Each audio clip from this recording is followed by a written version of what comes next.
dukaankan aan dhex taaganahay wuxuu ku yaalaa xaafadda Soweto oo qiyaastii 30 kiiloomitir dhacdo duleedka magaalada Johannesburg. bishii Janaayo sanadkan aan ku jirno waxaa dukaankan lagu dilay 2 muwaadin Soomaali ah kuwaas oo ka shaqeynayay dukaankan.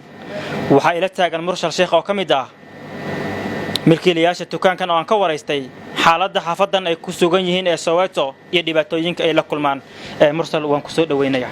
waa dhawahay walaal bal inooga waran xaaladda guud ee xaafadda Soweto iyo ganacsigiina sidoo u socda. wallaahi xaafadda Soweto waa ganacsigeeda waa iska 50-50 marna waxaa dhaca marna waa iska caadi marka waxa inta wax dhacaana badan dhibaatooyin noocee ah ay la kulantaan.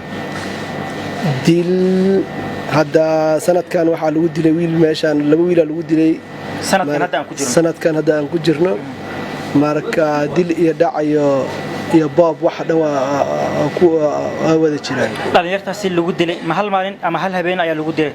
hal habeen lagu dilay. qaab sidee loo dilay.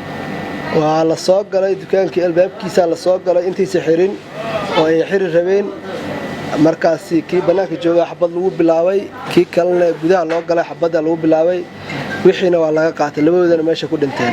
labada dhalinyar goobta ay ku dhinteen same time. dadkii dilay ma la soo qabtay gacan ku dhiglaasha.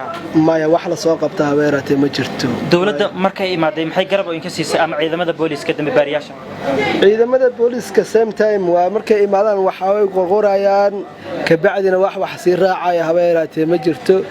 dadkana afka u duuban dad wax dhacay waaye marka laakiin hadii aad aragto wixii wax ka dilay il wax lagu qabto laga yaabay laakiin hadda anaka wax naga dilay ma naqaanaba dadka kama naqaan.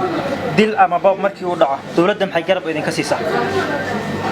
dawladda walaahi waa booliska waa marna waa imaadaan marna ma imaada marka haduu imaadana waa wax naf lama qabto.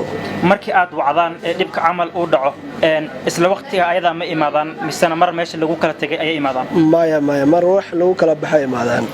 waqti xaadirka ayada ay dhibaatada dhacaysay adiga goob jooga ma ahayd oo meesha ayada ma joogtay. goob jooga aniga hadda waxaan joogay dukaan u dhawaan joogay laakiin isla markii waa imaadaan markii wax ka dhaceen. dadkii ugu horeeyay oo ka soo qayb galay kamid ahayd. ayagoo labadii wiil meesha yaaliin imaadeen qof kale dukaanka joogin. dhalinyartaas magacooda ma noo sheegi kartaa. waa idin sheegi karaa.